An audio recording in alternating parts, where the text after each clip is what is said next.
अच्छा, सबसे बड़ी जो दिक्कत है और जो सबसे बड़ी कमी है हमारे साइड के जो बच्चे बोलते हैं, जो देसी परिवार के, कि यार हमें गाइडेंस नहीं मिलती, हमें सही राह नहीं पता कि कैसे तैयारी करें, कहाँ से तैयारी करें, किस समय तैयारी करना चाहिए। किसी भी कम्पिटिटिव एग्जाम का आपको सिलेबस देख लेना चाहिए। उसके बाद आपको देख लेना चाहिए कि इसमें अगर आपको सपोज 1 साल 1.5 साल एफर्ट डालना है तो दिन रात आप डाल पाएंगे क्या। ऑनलाइन में सबसे बड़ी दिक्कत यही आती होगी कि कंसिस्टेंसी बना पाना बहुत मुश्किल काम है। लगातार अपने आप को मोटिवेट रखना वो बड़ा काम है। क्लॉक आवर्स होते हैं, उसको भी मैंने मेंटेन किया कि हाँ प्रोडक्टिव 8 आवर्स मेरे को हर दिन करने हैं, और जब वो कर लेते हैं ना सर बहुत अच्छा फील होता है। सिलेक्शन ऑनलाइन कोचिंग या ऑफलाइन कोचिंग के माध्यम से ही पॉसिबल है या सेल्फ स्टडी की आवश्यकता है? क्या आप सजेस्ट करेंगे कि किस तरीके से अफोर्डेबल चीज में क्वालिटी एक्सेस कर सकें? मेरे प्यारे बच्चों, आप सभी को नमस्कार, आप सभी का स्वागत है इस पॉडकास्ट में। मेरे बच्चों, जीवन में कई बार हम ऐसा समझ लेते हैं कि पैसा बहुत जरूरी होता है या बैकग्राउंड बहुत जरूरी होता है कामयाबी के लिए, लेकिन आपने बहुत सारे ऐसे उदाहरण देखे होंगे जिनके पास बैकग्राउंड बहुत सॉलिड था लेकिन फिर भी वो कामयाब नहीं हुए। लेकिन ऐसे बहुत ही सारे ऐसे उदाहरण देखे होंगे जिनकी पारिवारिक स्थितियां इतनी मजबूत नहीं थी या घर परिवार में कोई पढ़ा लिखा इतना नहीं था, फिर उसके बावजूद भी वो इतने बड़े मुकाम पर पहुंचे। मैं अक्सर बच्चों से सुनता हूं और ये बात मैं भी कई बार अपने इंटरव्यू में बोलता हूं कि यार हमें प्रॉपर गाइडेंस नहीं मिली, अगर हमें मिली होती तो शायद हम ठीक मुकाम पर आज होते। लेकिन मैं आज जिस बच्ची के साथ बात करने जा रहा हूं, ये वो बच्ची है जो बिल्कुल ग्रामीण परिवार से है, जिसके पेरेंट्स शायद 10वीं भी बड़ी मुश्किल से, फादर ने ही की है, मदर ने 10वीं की है और पापा ने 8th की है। हाँ, तो सोचो, पापा ने 8वीं पास की और मदर ने 10th पास की हुई है, उस परिवार से हैं। और हम ये बात तो समझ ही सकते हैं कि इनके पेरेंट्स उस समझ के नहीं होंगे कि बीटेक के बाद क्या करें या 12th के बाद क्या करें, कैसे तैयारी करें, वो गाइडेंस तो देने वाला कोई घर में है ही नहीं। फिर भी अगर किसी बच्चे में वो इच्छा है करने की तो वो कर जाता है। और आज मैं ऐसे ही बच्चे से बात करने जा रहा हूँ। नाम है रेखा सियाग, 176 रैंक है। बच्चे, आपका स्वागत है। Thank you sir. अच्छा, तो सबसे पहले मुझे इसी चीज का जवाब दे रेखा के बिल्कुल देसी परिवार से आते हो? बिल्कुल। देसी खाना है और मोटा खाना है, बिल्कुल। तो फिर ये पतला दिमाग कैसे चला हर जगह है इतना मोटा खाना खाने के बाद? और आप तो देसी जाट परिवार से हो, वहां तो खूब दबा के घी चूरमा खाते होंगे। घी एंड छाछ राबड़ी को तो डिनाइट नहीं किया जा सकता और बाजरे की रोटी, उनको तो नहीं किया जा सकता। लेकिन सर स्टडी का ऐसा था कि जैसे ही मैंने देखा कि पेरेंट्स ने, मतलब मेरे पेरेंट्स ने मुझ पे बहुत भरोसा जताया सर, हद से ज्यादा भरोसा कि ये जो भी करेगी ना इसमें एफर्ट डालेगी, वो कुछ कर लेगी। तो वो भरोसे से मुझे हर दिन मोटिवेशन मिलता था कि यार पापा मम्मी हर चीज में अपॉर्चुनिटी दे रहे हैं। पढ़ाने के लिए जहां बोला भेज दिया, ये करियर पाथ करना है तो ये बोला कि पापा इसमें ये है, तो विदाउट एनी सेकंड थॉट उन्होंने उस चीज में हाँ कर दी। तो एक लड़की के लिए बहुत बड़ी चीज होती है कि माँ बाप ऐसे हर चीज मान रहे हैं। तो उनके भरोसे से, एंड वो थोड़ा पढ़ाई का एटीट्यूड सर स्ट्रगल से आता है। आपका परिवार का बैकग्राउंड कैसा है, जितना बड़ा स्ट्रगल उतना आपके अंदर से मोटिवेशन आता है कि मुझे कुछ करना है। इन दोनों से एंड देन सर कुछ हो सकता है, पेरेंट्स का जीन्स का भी प्रभाव हो कि जिस चीज में एफर्ट डाला वो चीज हो जाती है अल्टीमेटली। सच बात यह है कि जिस चीज में एफर्ट नहीं, जिस चीज में मन करके एफर्ट डाला, मन करके एफर्ट डाला सर, है ना, वो काम हो जाता है। और देसी बालकों के साथ यही है कि लड़ाई करने लगे तो मन करके लड़ाई करते हैं, कुश्ती करने लगे तो कुश्ती करते हैं, और पढ़ने लगते हैं तो ऐसे बच्चे बाहर निकल के आते हैं जिनकी इतनी अच्छी रैंक निकल कर आती है। अच्छा, सबसे बड़ी जो दिक्कत है और जो सबसे बड़ी कमी है हमारे साइड के जो बच्चे बोलते हैं, जो देसी परिवार के, कि यार हमें गाइडेंस नहीं मिलती, हमें सही राह नहीं पता कि कैसे तैयारी करें, कहाँ से तैयारी करें, किस समय तैयारी करना चाहिए। तो चूंकि आपने तो ये मुकाम हासिल किया है, 176 आपकी रैंक आई है और ईडब्ल्यूएस में 6th रैंक है आपकी, ओबीसी में। तो आप मुझे बताना कि आपको ये गाइडेंस कहाँ से मिली, और आज आप बच्चों को अगर बोलना चाहें इस चीज के ऊपर कि किस समय से उनको सीरियस होकर यूपीएससी की तैयारी करनी चाहिए और क्या क्या तरीके हैं, तो उस पर बताना। ठीक है सर, पहली बात तो जैसे सबसे पहले जब मैं कॉलेज में गई, क्योंकि 12th में जो मेरे को करना था वो भी मैंने खुद ही डिसाइड किया कि मेरे को मैथ लेना है एंड देन मेरे को आईआईटी या एनआईटी की तैयारी करनी है, क्योंकि स्कूल में ये शुरू हो गया था उस टाइम 2015 में। तो फिर मैंने वो पाथ खुद से चूज किया एंड देन फिर मेरे को लकीली फॉर्चुनेट इनफ कि उसी साल 12th के साथ मुझे एनआईटी जयपुर मिल गया। सर वो बैकग्राउंड था जिसने मेरा आगे का करियर पाथ सेट कर दिया वहां पे, क्योंकि बहुत ही डिफरेंट इन्वायरमेंट था एंड डिफरेंट क्लास के लोग थे कि किसी को सिविल सर्विसेज कोर्सेज में जाना है, किसी को प्राइवेट सेक्टर में जाना है, किसी को खुद का करियर पाथ बनाना है। तो मैंने इनको दूर दूर से देख के कि अच्छा ये भी होता है, ये भी होता है, वहां से धीरे धीरे मैं सीखती गई। तब मुझे सबसे suitable path according to my personality कि हाँ ये काम मैं कर लूंगी, वो सिविल सर्विसेज लगा। लेकिन सर वो वहां से डिसाइड तो कर लिया कि कर लेंगे, लेकिन वो बहुत सीरियस थॉट नहीं था, क्योंकि बहुत डिफिकल्ट लगता था दूर से विदाउट एनी बैकग्राउंड। पूरे खानदान में कोई दूर दराज तक नहीं है, गाँव में भी कोई नहीं है सर मतलब मैं ही फैली हूँ। तो उस हिसाब से मुझे बहुत डिफिकल्ट लगता था। मैंने सोचा पहले प्राइवेट जॉब ज्वाइन कर लेते हैं, मैंने वो ज्वाइन की। एंड देन फिर मैंने कहा अब तो फाइनेंशियल बैकअप था मेरे पास, बैकअप इन द सेंस कि मैंने थोड़ा थोड़ा सेविंग कर रखी थी। फिर मैंने उस टाइम से लकीली फॉर्चुनेटली सेविंग कब की और कहाँ से आई है सेविंग? सर 2020 में मैंने एक एमएनसी में कॉलेज प्लेसमेंट के दौरान जॉब ज्वाइन कर ली थी कोविड के टाइम। तो वो वर्क फ्रॉम होम था। तो उसमें और क्या सैलरी थी उस समय? सर उस टाइम मतलब मेरे लिए तो 8 लाख इनिशियल पैकेज था। तो वो जिसको 0 से लेके 8 लाख वो बहुत बड़ी चीज होती है। मिल जाने के बाद तो 1 करोड़ भी कम है, लेकिन इनिशियल जो होता है एक बच्चे को कि पहली बार खुद की सैलरी आई है, वो मेरे लिए बहुत बड़ी चीज थी। तो धीरे धीरे 2 साल जब वर्क फ्रॉम होम था तो मैंने इनफ सेविंग कर ली सर उसी टाइम पे कि अब मैं आराम से अटेम्प्ट दे सकती हूँ जॉब छोड़ के। तो 2023 में मैंने वो जॉब छोड़ के एंड देन सर यूट्यूब पे सब कुछ आने लग गया था कोविड की वजह से। तो सर ये लक है एंड आपके राइट इंटेंशंस है और ओवरऑल फैमिली या आपके दोस्तों का सपोर्ट है। मतलब मैं तो ग्रेटफुल हूँ बहुत ज्यादा कि सब कुछ सही समय पे मिलती गई, आपके सामने आती गई चीजें।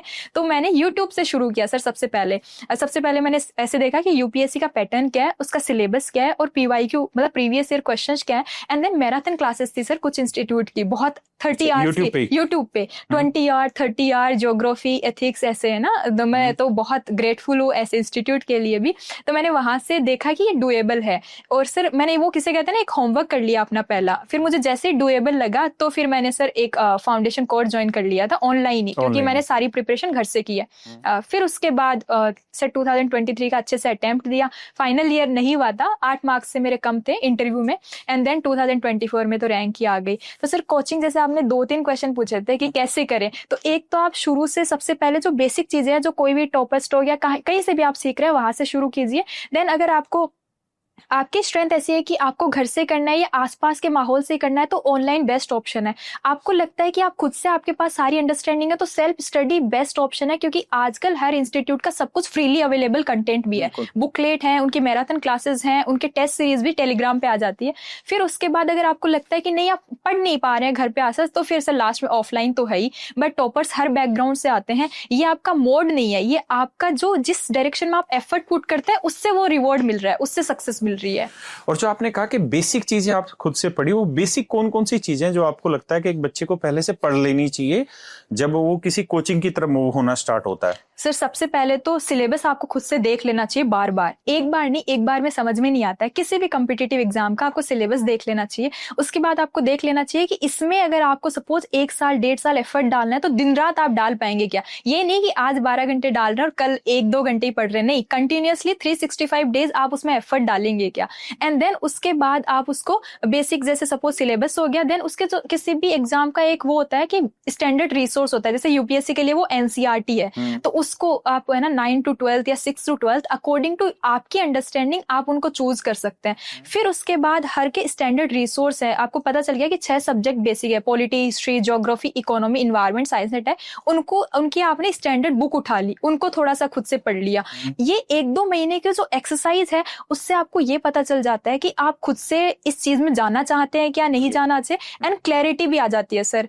क्लैरिटी कोई आपको ऐसे रेडीमेड स्पून फीड नहीं कर सकता, वो आपको खुद को डेवलप करनी पड़ेगी। जैसे आपने कहा मेरे पेरेंट्स का कुछ नहीं था, लेकिन मुझ में वो जील थी, वो जुनून था कि मैं उसमें एफर्ट डालूंगी एंड देन वो कर लूंगी। और फ्रेंड्स का और अच्छे खासे लोगों का, मेंटर्स का सपोर्ट रहा तो मैंने किया। और ये भी ऑनलाइन में एक बहुत बड़ी दिक्कत आती है बच्चों के साथ कि मतलब मोटिवेट नहीं रह पाते लंबे समय के लिए। ऑफलाइन में पहले ये रहता था कि बच्चा जब साथ में बैठे हुए बच्चों को देखता है तो थोड़ा थोड़ा मोटिवेशन वहां से लगातार मिलता रहता था।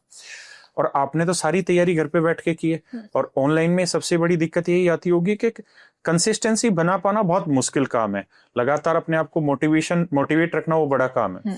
तो उसके लिए क्या करते थे? सर उसके लिए एक तो मैंने अपने दोनों सीरियस अटेम्प्ट में मैंने अपनी डायरी मेंटेन की, हर दिन जर्नलिंग की मैंने, है ना, कि अच्छा मेरे हर दिन के ऐसे ना 8 से 10 घंटे में सपोज आज मुझे 4 दिन पॉलिटी करनी है, मॉर्निंग में पॉलिटी करनी है, शाम को कुछ करंट अफेयर्स का ये पार्ट करना है, एंड देन अगर मान लो जो भी सब्जेक्ट पैरेलल में चल रहा है उसको थोड़ा सा रिवाइज करना है। तो मेरा एक रूटीन था कि मतलब 1 मंथ का, 6 मंथ और ये का। रोज मॉर्निंग में तैयार करते थे कि आज नहीं करोगे? सर, पहले दिन वाली नाइट अच्छा, में तैयार करते थे। अगर मॉर्निंग में इस चीज में एफर्ट लगाओगे ना कि आज क्या करना है, तो 1 घंटा आपका गया। और मॉर्निंग आवर्स मेरे बहुत प्रोडक्टिव होते थे, तो मैंने पहले ही दिन, हो सकता है कि हर दिन मैं ना लिखूं, लेकिन मुझे पता था अगले 4 दिनों में मुझे टारगेट क्या अचीव करना है। डेली अगर ना भी लिखो तो आपको 1 वीक का पता होना चाहिए कि इस वीक में आपको पॉलिटी कंप्लीट करनी है। मतलब पहले अटेम्प्ट में नहीं बोल रही हूँ, दूसरे तीसरे अटेम्प्ट में आपको 1 वीक में पॉलिटी कंप्लीट करनी होती है, उस हिसाब से। तो आपके वो टारगेट ब्रॉड टारगेट है, तो एक तो वहां से अकाउंटेबिलिटी आ गई सर। दूसरी, उसके बाद आपकी जो एग्जाम की डेडलाइन होती है कि अच्छा आपकी प्रीलिम्स मई में है तो आपको दिसंबर तक सब कुछ कंप्लीट होना चाहिए, फिर आपको रिवीजन मोड में जाना है, तो दूसरा वहां से मोटिवेशन आ गया। तीसरी चीज सर, आपको ये चीज करनी है, आपके लिए करनी है, फैमिली के लिए करनी है, मान लो सोसाइटी के लिए करनी है, जिसके लिए भी करनी है, तो अगर आप नहीं कर रहे हैं तो कोई और आपके लिए नहीं करेगा। तो ये वाला जो पार्ट है ना, कि मतलब वो इंट्रिंसिक जिसे मोटिवेशन कहते हैं, इंटरनल मोटिवेशन कहते हैं, जो कंसिस्टेंसी होती है ना, वो जो जुनून होता है खुद में, वो आपको खुद से लाना पड़ेगा। तो अकाउंटेबिलिटी फिर भी नहीं लगता है तो कह दो किसी से कि यार मुझे हर दिन पूछ लेना कि मैंने किया है क्या। कोई पूछता है तो बुरा लगता है कि अरे यार आज नहीं किया, तो आप कैसे भी मेंटेन कीजिए। लेकिन और सर आप ये बता, जैसे मैं सोचती हूँ कि ऑफलाइन में भी सिर्फ पास वाले को देख के आप कितने दिन पढ़ पाएंगे, ये भी तो देखिए। आप 365 डेज तो आपके साथ कोई नहीं रह सकता है, और क्लास में पढ़ लिया तो घर जाके तो आपको खुद को ही पढ़ना है ना। और ऑनलाइन भी आप टेस्ट दे सकते हैं या फिर आप PYQ लिख सकते हैं, जब वो चीज नहीं आएगी तो खुद को ही लगेगा कि यार नहीं। और जो क्लॉक आवर्स होते हैं उसको भी मैंने मेंटेन किया कि हाँ प्रोडक्टिव 8 आवर्स मेरे को हर दिन करने हैं, और जब वो कर लेते हैं ना सर बहुत अच्छा फील होता है। तो वो जो हर दिन का जो लूप नहीं होता है उस दिन बहुत बुरा फील होता है कि आज तो पूरा दिन गया। तो वो जो वीसीएस साइकिल अगर नहीं किया तो शुरू हो जाता है, और कर लिया तो वर्चुअस साइकिल जो शुरू हो जाता है, तो उसके चक्कर में आपको मोटिवेशन मिलता रहा। और वैसे आपका पढ़ने का शेड्यूल क्या था? सर मॉर्निंग में मैं तो बहुत, जैसे मैं 10 बजे सो जाती थी, 10 के मेरे को रात से पढ़ाई नहीं होती। सुबह मैं गर्मी में 5:30 या सर्दी में 6:30 ये वाला रहता था।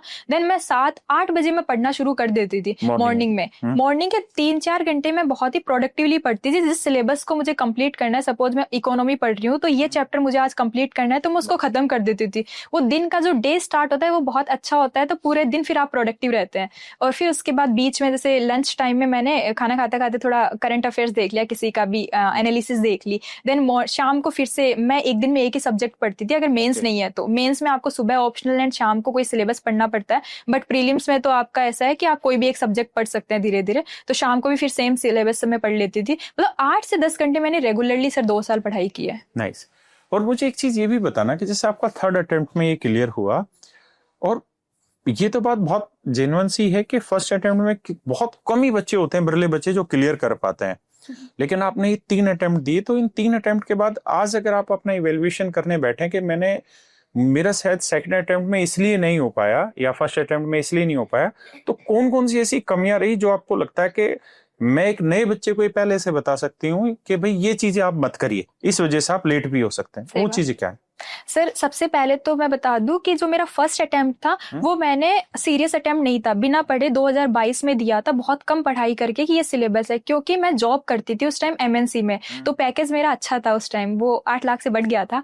तो फिर उसके बाद वो वाला अटेम्प्ट मैंने देखने के लिए दिया था कि क्या सच में मेरे को इतना एफर्ट डालना है कि ये मतलब ये प्रीलिम्स में बैठ के पूरा तैयारी करके दूं तो हो जाए, या ऐसा कुछ। क्योंकि जॉब छोड़ना बहुत मुश्किल होता है मिडिल क्लास बैकग्राउंड में, भले आप कैसे भी उसमें हो, बहुत मुश्किल होता है। पैर की बेड़ियां होती हैं, ये हाँ, तनख्वाह जो होती है वो छोड़ना मुश्किल होता है सर, किसी के लिए भी एक बार मिल जाए तो वो वाला। तो इसलिए उससे लर्निंग तो यह है कि आपको जब भी फर्स्ट अटेम्प्ट देना है आप सीरियसली दीजिए, क्योंकि अटेम्प्ट आपके बाद में चलते चले जाते हैं। तो जो भी देना है, मैंने तो ऐसे ही दे दिया, ठीक है उस टाइम नहीं थी गाइडेंस, लेकिन मेरी लर्निंग ये है कि पहला ही आपको सीरियस देना चाहिए, एफर्ट डाल के देना चाहिए, क्योंकि अल्टीमेटली आपको नहीं पता आपको कितने अटेम्प्ट लगेंगे, और फिर बाद में हर एक अटेम्प्ट की वैल्यू होती है।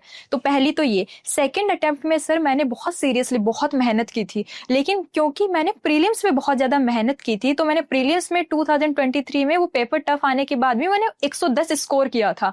लेकिन मेंस का मैंने आंसर राइटिंग सर बहुत कम की थी, मतलब जो प्रीलिम्स से मेंस के बीच में होता है उसी में मैंने सारी आंसर राइटिंग की, उससे पहले नहीं की। और अल्टीमेटली आपकी रैंक आपके मेंस के स्कोर के अकॉर्डिंग आती है। इंटरव्यू मेरा ठीक था, तो वो वाली लर्निंग थी कि जब भी आप प्रिपरेशन स्टार्ट करें, आपका जब भी बेसिक फाउंडेशनल चीजें कंप्लीट हो जाए, चाहे आप कहीं से भी करें कैसे भी करें, फिर आप आंसर राइटिंग कीजिए। जब भी आप प्रैक्टिस करने बैठ रहे हैं उस इनर्शिया को ब्रेक कीजिए, चाहे घटिया लिखिए, बेकार लिखिए, लेकिन प्लीज लिखिए अगर आपको समझ में आ गई है। दूसरी लर्निंग सर ये है। और सर थर्ड अटेम्प्ट तो जो मैंने सेकंड में किया ना, उसी चीज को और इन्हांस करके कर लिया कि आंसर राइटिंग है ना, जैसे मेंस का आपका पहला दिन है उसी दिन प्रीलिम्स के बाद ही शुरू कर दिया था। एंड देन उसको बहुत ज्यादा किया, 1 घंटे से 2 घंटे इसका ऑप्शनल का लिखती थी, 1 घंटे आपका जीएस वाले चीज का लिखती थी, तो उससे मेंस में अच्छा स्कोर हो गया। और इंटरव्यू में मैंने और ज्यादा खुद से प्रैक्टिस कर ली थी, तो उससे भी अच्छा स्कोर आ गया। अच्छा, बीच में जो ये कंटिन्यूटी ब्रेक होती थी कभी? सर मेरी, क्योंकि मेरा अटेम्प्ट 3 साल की टोटल जर्नी रही है अभी तक, तो मेरा तो ये टाइम पीरियड कम था, इसलिए मैंने तो सर ब्रेक नहीं की थी। लेकिन इस साल मैं कर लेती, जैसे अगर इस साल नहीं होता सपोज मेरा, तो मैंने ऐसे सोच लिया था कि अब मैं जॉब ज्वाइन करूंगी और उसके बाद अटेम्प्ट साथ में दूंगी, बट अब मैं फुल अटेम्प्ट नहीं दूंगी। सर मेरे 2 सीरियस अटेम्प्ट हो चुके थे और मैं इसी के लिए प्रिपेयर थी, वो क्लैरिटी थी। मैं एग्जैक्टली पूछना भी यही चाह रहा था कि बच्चा यूपीएससी की तैयारी करता है तो बहुत बार बहुत साल खपा देता है ना। और अब मैं जितने भी बच्चों के साथ बैठ के बात कर रहा हूँ, आप जैसे बच्चे, वो सारे पहले से ही प्रिपेयर है कि मुझे 3 अटेम्प्ट देना है, या मुझे 2 साल रहना है, या 3 साल रहना है। और वही बात आपने भी कही कि मैं इस बार अगर मेरा नहीं होता तो मैं फिर अपनी जॉब की तरफ वापसी मूव ऑन कर लेती। तो ये चीज डिसाइड कैसे कर लेते हो? क्योंकि आप बेसिकली ऐसा नहीं है ना कि 100 मीटर की रेस में आप 20 मीटर भागे और फिर थक के बैठ गए। आप तो 100 का 100 मीटर भागे, बस 1 पॉइंट सेकंड से ही आप रह गए। तो वहां आप ये कैसे डिसाइड कर लेते हो कि नहीं, मेरी तरफ से अब उतना एफर्ट अब आगे नहीं जाएगा? सर एक तो वो देखिए आपके बैकग्राउंड पे बहुत ज्यादा डिपेंड करता है कि आप कितना अफोर्ड कर पाएंगे। जैसे मैंने देखा है कि लोग 6 साल भी कंटिन्यूअसली इस चीज को करते हैं क्योंकि वो अफोर्ड कर पा रहे हैं। और सर ये अच्छी चीज भी है, मतलब वो कंसिस्टेंसी मेंटेन करना, क्योंकि आप सपोज कोई बिजनेस भी करते हैं या किसी और करियर पाथ में जाते हैं तो उसमें भी तो टाइम लगता है। तो अगर आप उस चीज को सच में दिल से चाहते हैं तो उसमें एफर्ट लगाइए, मतलब लेकिन वो मन आपका होना चाहिए, किसी के प्रेशर में नहीं होना चाहिए। तो एफर्ट अगर आप कितने भी साल लगा रहे हैं वो उनका पर्सनल डिसीजन है। लेकिन सर मैं अपना बताती हूँ कि मेरा वो फिक्स था, क्योंकि मेरे पास 2 या 3 साल का ही वो फंड था कि मैं खुद को सस्टेन कर पाऊं। फैमिली मुझे दे देती, लेकिन चूंकि टेक्निकल बैकग्राउंड था तो ऐसा लगता है कि आप उसको मतलब वेस्ट जा रहा है, वो वेस्ट जा रहा है सर। बिल्कुल, फाइनेंस एक उम्र के बाद आपको जरूरी होता है, चाहे गर्ल हो या बॉय हो, सबको अपना जरूरी होता है। तो सर मैंने तो उस चक्कर में डिसाइड किया था। और सर 2 साल मैंने बहुत से ज्यादा मेहनत कर ली थी। मतलब मैं खुद पीछे मुड़ के देखती हूँ कि इतनी मैंने जिंदगी में पढ़ाई नहीं की होगी जितना अब किसी को रील देख के लग सकता है कि इनका यूं ही हो गया। लेकिन सर हर टॉपर जो 3000 बच्चों जिन्होंने इंटरव्यू दिया ना, सबके पास अपना बहुत ज्यादा, हद से ज्यादा एफर्ट है। मुझसे ज्यादा हार्ड वर्किंग कैंडिडेट मैंने देखे जिनका नहीं हुआ, हो सकता है किसी रीजन से नहीं हुआ हो। मैं ये नहीं करी मेरे एफर्ट मैक्सिमम थे, लेकिन सबने वो एफर्ट दिया है। तो सर जब पता चल गया कि इतना एफर्ट दे दिया है, अब सब कुछ शॉर्ट नोट्स रेडी है, आपको एग्जाम का पैटर्न समझ में आ गया, आपने तीनों स्टेज देख ली है, तो अब तो जब होना होगा हो जाएगा। अब बैठे रह के दिन रात 3 बार आप पीडीएफ चेक करें और फिर रिजल्ट नॉट फाउंड लगे, तो उसका जो मेंटल प्रेशर हो वो नहीं झेलने की थी। इसलिए आप साथ में मेरा तो था कि मैं कोई, क्योंकि इंटरव्यू देने के बाद आपको बहुत सारी जॉब अपॉर्चुनिटी आ जाती है, तो मैंने पहले से सोच रखा था कि सपोज इस दिन 22 अप्रैल को रिजल्ट आना था, अगर मेरा लिस्ट में नहीं होता है तो 23 अप्रैल या 4 को मैं 1-2 इंटरव्यू देके मैं जॉब ज्वाइन कर लूंगी और उसके बाद वाला मैं प्रीलिम्स जॉब के साथ दूंगी। तो बड़ी चीज है। और ये बात सच है कि रीलों में जो संघर्ष दिखता है उसके पीछे जो एक्चुअल होता है वो बिल्कुल डिफरेंट होता है, बहुत डिफरेंट होता है। ये कह देना कि मतलब मैंने तो बस ऐसे ही हल्के मन से एग्जाम दिया और क्लियर हो गया, उसके पीछे लोगों की मेहनत बहुत होती है। yes. अभी मेरा बेटा पढ़ने लग रहा था तो वो अपनी मम्मी को कह रहा था कि बस एक बार सिलेक्शन हो जाए, उसके बाद तो स्ट्रगल की कहानियां तो रेडी है मेरे पास। तो मेरी वाइफ ने उससे पूछा तेरी स्ट्रगल की कहानी क्या है? बोले मैं यहाँ से 200 मीटर लाइब्रेरी पैदल जाता हूँ और फिर वापसी आता हूँ।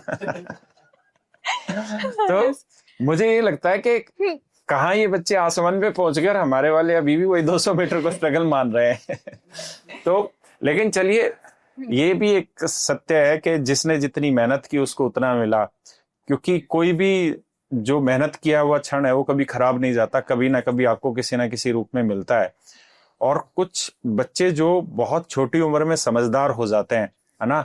जैसे इस बच्ची ने कहा कि मुझे ये महसूस हो रहा था कि मुझ में वो काबिलियत है कि मैं प्राइवेट जॉब करके अच्छा खासा कमा सकती हूँ, तो मैं क्यों इतने साल सिर्फ इस तैयारी के चक्कर में रह जाऊं। तो ये बड़ी चीज होती है बच्चों की। मैं आप सबको यही चीज कहना चाहूंगा कि जब भी आप तैयारी करने जाएं तो उससे पहले आप अपना टाइम जरूर डिसाइड करें कि मुझे इस चीज में 2 साल देना है, 3 साल देना है, 4 साल देना है। ऐसा ना हो कि आप बहुत लंबा पीरियड इस चीज में इन्वेस्ट कर दें और उसके बाद फिर आपके हाथ में कुछ भी ना रहे, क्योंकि जब 5-6 सालों के बाद आप दोबारा से उस तरफ जाएंगे जो ऑप्शन आपके पास आज थे, तो शायद वो ऑप्शन आपके पास रखे हुए नहीं होंगे। तो मेहनत करते रहिए। अच्छा, मुझे एक चीज और बताना बच्चे रेखा, कि 2023 वाले इंटरव्यू में और 2024 वाले इंटरव्यू में कुछ डिफरेंस लगा? किसी क्वेश्चन पे आपको लगा कि हाँ मैंने वहां गलती की, या इस बार कुछ अलग हुआ हो? सर गलती नहीं, क्योंकि 2023 वाला जो था वो फर्स्ट इंटरव्यू था, तो उस टाइम जैसे ही मैं एंटर की तो मुझे ऐसे नहीं, मैं थोड़ा वो कर रही थी कि यार मैं कहीं कुछ गलत ना बोल दूं या इसका, तो वो थोड़ा होता है ना, कॉन्फिडेंस का जो लैक होता है वो था, मतलब कहीं पे फंबल कर जाना या जो भी है। लेकिन 2024 में क्योंकि मेरे पास वो ऑलरेडी मेंटली इमेज बनी हुई थी कि अच्छा ऐसा ही होता है, और वो मुझसे बात करना चाहते हैं जनरल ऐसे कि अच्छा इसके बारे में आपका क्या विचार है, तो अगर मेरे विचार अगर सूटेबल है तो वो मुझे सेलेक्ट कर लेंगे, और अगर नहीं सूटेबल है तो फिर भगवान की मर्जी। सिर्फ मैंने बहुत ही उस चीज को मेंटली प्रिपेयर कर लिया था, और फिर मेरे को जो सही लगा ना वो चीज मैंने बोली, और उसके बाद प्रिपरेशन में कोई डिफरेंस नहीं था, तैयारी मेरी एज इट इज सेम थी, लेकिन डी डे पे आपने वो चीज कैसे प्रेजेंट की, कॉन्फिडेंस, अपने कामनेस के साथ और एकदम ग्रेटिट्यूड वाले भाव से पूरा भगवान के आगे हाथ जोड़ के, तो फिर वो 25-26 नंबर मेरे इंक्रीज हो गए उस चीज से। तो कोई क्वेश्चन ऐसा हो जो आप बता सके हमें, जो आपके सब्जेक्ट के अलावा कोई चीज ऐसी जो इंटरव्यू में पूछी गई जो बता सकें? सर एक चीज पे डिस्कशन चला था काफी लंबा, क्योंकि एज ए गर्ल कैंडिडेट वो विमेन एम्पावरमेंट पे कई बार फोकस कर लेते हैं, तो उन्होंने सर थे वो रिटायर्ड ऑफिसर थे, तो उन्होंने सर ने कहा कि अच्छा एक बात बताइए, इंटरव्यू मोड मेरा सर इंग्लिश ही था तो मैं अभी हिंदी में बता रही हूँ। उन्होंने कहा कि ये बताइए कि एक्चुअल में विमेन एम्पावरमेंट कैसे होगा, तो ऐसे सब जैसे कहते हैं कि अच्छा इकोनॉमिक एम्पावरमेंट, उस पर मेरा बहुत ज्यादा फोकस था, क्योंकि मुझे लगता है चाहे सब कुछ हो लेकिन पैसा ना हो तो फिर वो कुछ भी नहीं है। थोड़ा इकोनॉमिक एम्पावरमेंट पे मैं ज्यादा फोकस करती हूँ, फिर पॉलिटिकल जो मैंने बताया वो बताया। फिर उन्होंने कहा कोई एक ऐसी स्किल जो हम सोसाइटी में इनकलकेट कर दे तो उससे असली में वो चीज इक्वालिटी आ जाएगी। तो मैंने सर वैल्यूज पे फोकस किया कि अच्छा आप है ना एजुकेशन में ये दे सकते हैं। देन सर ने उस चीज को ऐड किया कि अगर बच्चों को, लड़कों को अगर शुरू से आप घर में जो इक्वालिटी होती है ना हाउस होल्ड वर्क में, अगर वो चीज आप एजुकेशन में इनकलकेट कर दो, हाउस होल्ड एजुकेशन में इनकलकेट कर दो, तो जो एक वो इन्फेरियोरिटी होती है ना विमेन के काम के प्रति, वो आपकी डिक्रीज हो जाएगी एकदम उस चीज में। वो चीज आपको equal level playing field create कर देगी। सर उन्होंने जो वो वैल्यू ऐड की, मैंने भी कहा कितनी सिंपल चीज है, मैंने उस चीज में हाँ भरी, एंड देन उस चीज में मैंने 2-3 पॉइंट और ऐड किए, तो वो ओवरऑल जो लास्ट का एक्सपीरियंस था ना, उसने एक अच्छा बहुत ही पॉजिटिव माहौल बना दिया, और उससे सर हो सकता है स्कोर आया हो। Nice nice. यस। अच्छा रेखा, मुझे ये बताना कि बहुत मैटर करता है बच्चे के तैयारी करते हो तो उसका माइंडसेट कैसा है, क्योंकि इसमें कोई दो राय नहीं कि आपको हर स्टेप पे प्रॉब्लम आनी शुरू होती है। जैसे किसी बच्चे को किसी सब्जेक्ट में प्रॉब्लम आनी स्टार्ट होती है, किसी बच्चे को फाइनेंशियल प्रॉब्लम आनी स्टार्ट होती है। जैसे आप जैसे बच्चों ने जिन्होंने ऑनलाइन तैयारी की है या घर पे बैठ के तैयारी की है, उनके लिए बहुत जरूरी है कि लगातार मोटिवेटेड रहना, लगातार कंसिस्टेंट रहना, अपने टारगेट को अचीव करना। तो माइंडसेट कैसे बनाते हैं जो प्रॉब्लम सोल्व कर लेता है? सर सबसे पहले तो ये तो है कि प्रॉब्लम्स तो आप घर में भी रहेंगे या घर से बाहर कदम रखेंगे तो कि पैदल चलना है या गाड़ी से चलना है, उसमें भी प्रॉब्लम आएगी, मतलब हर छोटी छोटी चीज में प्रॉब्लम आएगी। लेकिन वो सॉल्यूशन ओरिएंटेड जो माइंडसेट होता है ना सर, वो आपको खुद एफर्ट डाल के डेवलप करना होता है। एक तो मैं कहूँ कि यार मैं ऑनलाइन तैयारी कर रही थी, मेरे को तो माहौल नहीं मिल रहा। दूसरा मैं ऐसे कहूँ कि अच्छा है मैं ऑनलाइन तैयारी कर रही हूँ, मेरे पे कोई सोशल प्रेशर नहीं है, और मैं इस चीज में ये चीज खुद से 8 घंटे अगर बच्चे पढ़ रहे हो और मैं क्या पता 10 घंटे पढ़ रही हूँ, तो मैंने उसमें वो चीज एक अच्छी चीज ढूंढ ली, उसमें जो पॉजिटिविटी है वो ढूंढ ली। सर कुछ प्रॉब्लम्स तो ऐसी है जो आपकी लाइफ से बहुत बड़ी है, जिनका आपके हाथ में सॉल्यूशन ही नहीं है, जैसे कि लाइफ एंड डेथ से रिलेटेड जो चीजें वो आपके हाथ में नहीं है। लेकिन जो बाकी छोटी छोटी चीजें हैं कि अच्छा पढ़ाई में आपको ये चीज नहीं मिल रही है, तो आप एक क्वेश्चन पूछिए कि नहीं मिल रही है उसकी जगह कि ये कैसे मिल सकती है। वो हाउ वाला पार्ट अगर आप क्वेश्चन करना खुद से शुरू कर देंगे तो ऑटोमेटिकली वो माइंडसेट डेवलप हो जाएगा। सर आज भी जैसे मान लो मैंने ऑनलाइन ऑनलाइन तैयारी की तो अगला क्वेश्चन ये आ जाएगा किसी का कि हमारे घर में तो माहौल नहीं है। तो यार एक बात बताओ, कहीं बाहर भी गए हैं तब भी तो वो माहौल 1000 बच्चे कर रहे हैं तो उसमें से सिलेक्शन तो 1-2 के ही हो रहे हैं ना। तो माहौल तो उन बच्चों ने भी खुद ने बनाया है, और हो सकता है उनमें से 5-4 जिनका नहीं भी हो वो भी इक्वली हार्ड वर्क है, तो उस टाइम वो लक का फैक्टर आ जाता है। बट वो प्रॉब्लम की जगह आपकी ये चीज माहौल में कैसे बना सकता हूँ। हो सकता है मैं लाइब्रेरी ज्वाइन कर सकता हूँ, हो सकता है कि मैं कहीं ऐसी जगह पढ़ सकता हूँ जहां मुझे डिस्टर्बेंस नहीं हो रहा। ऐसा तो है नहीं कि, है ना, मतलब किस चीज का सॉल्यूशन नहीं है। ये चीज मुझे नहीं लगता कि ऐसी कोई चीज है जिसका कोई सॉल्यूशन नहीं है। अगर आप एफर्ट डालें और लोगों का थोड़ा सा कलेक्टिव एफर्ट लें, जेन्युइन लोगों से आप थोड़ा कनेक्ट करें तो सॉल्यूशन निकल ही जाएगा। तो हर सारी कॉम्पिटिटिव एग्जाम में भी है ये, आपका किसी चीज में आपको कुछ डेवलप करना है, एक्सेल करना है तब भी है, और या फिर आपको सपोज कोई बिजनेस बिल्ड करना है उसमें भी है, या आपको कोई चीज सपोज टीचिंग भी स्टार्ट करनी है उसमें भी है। तो उस चीज में आपको वो चीज हाउ वाला पार्ट की क्यों नहीं हो रहा से मैं कैसे कर सकता हूँ या कर सकती हूँ, वो वाला माइंडसेट आपको बार बार खुद में ही रिफॉर्म करना पड़ेगा, वरना तो प्रॉब्लम तो हर जगह है। अभी हम एक पॉडकास्ट कर रहा था, मैं विजेंद्र मासजीवी सर हैं उनके साथ, तो उन्होंने एक बुक का नाम लिया था जॉय ऑफ कैंसर। उन्होंने सेम यही चीज आप वाली बताई थी कि आपके साथ प्रॉब्लम तो डे टू डे लाइफ में आएगी और उसकी संख्या लगातार बढ़ती भी जानी है। और जीवन जीने का तरीका भी यही है कि आप प्रॉब्लम जो आ रही है उन्हें सोल्व करिए, आगे बढ़ते रहिए, नई प्रॉब्लम आनी है। तब उन्होंने एक एग्जांपल देके इस बुक का बताया था कि कोई कैरेक्टर होगा और उसको कोई कैंसर वगैरह हो गया, तो वो हॉस्पिटल में बैठा था, बहुत परेशान होता रहा। तो फिर उसने अल्टीमेटली एक दिन उसको समझ में आया कि यार मैं उन चीजों के लिए परेशान हो रहा हूँ जो चीज मेरे हाथ में नहीं है। जो पैसे का अरेंजमेंट करना वो मेरी फैमिली ने करना है, उस मेरे बाद की क्या क्या व्यवस्थाएं होंगी फैमिली की वो सब उन्होंने देखना है।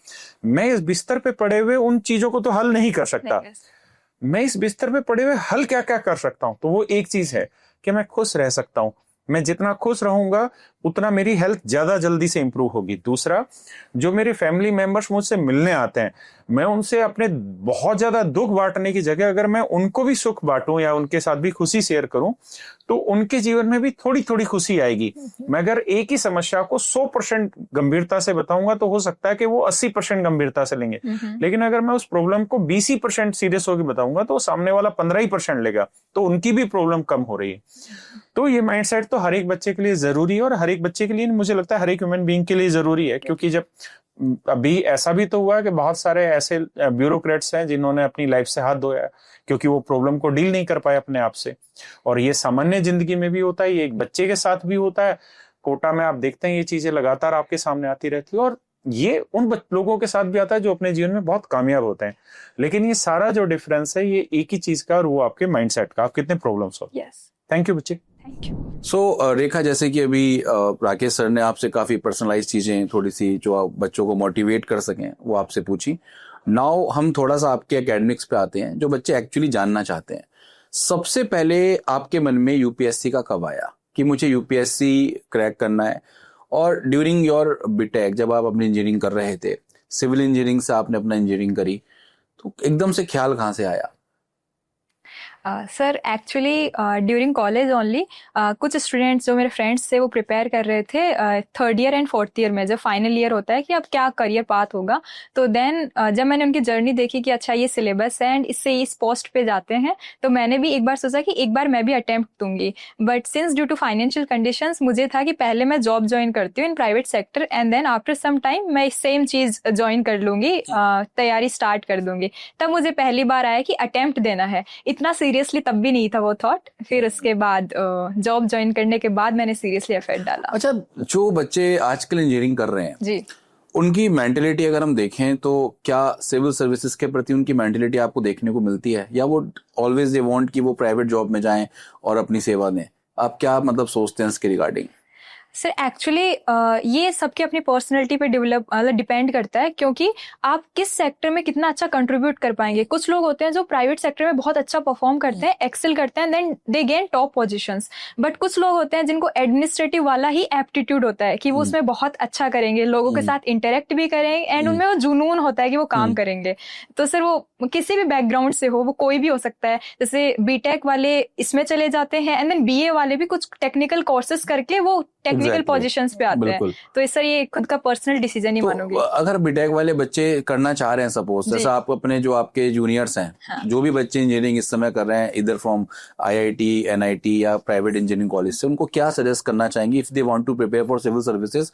तो एक्चुअल में वो टाइम पीरियड क्या रहेगी जब से वो थोड़ा सा स्टार्ट करने पड़ना? सर सबसे पहले तो अगर कोई सोच रहा है ना, तो वो ऐसे रील्स देख के ना सोचे। सबसे पहले तो वो ये सोचे कि सिलेबस देखे एंड जॉब प्रोफाइल देखे, जॉब प्रोफाइल को थोरोली देखे कि अगले 35 इयर्स में काम क्या होगा, कहाँ कहाँ उनको किस किस सेगमेंट में काम करने को मिलेगा। वो एक्चुअल में जो वर्क प्रोफाइल है वो उनका मोटिवेशन होना चाहिए, क्योंकि ये बहुत ही लॉन्ग जर्नी हो सकती है।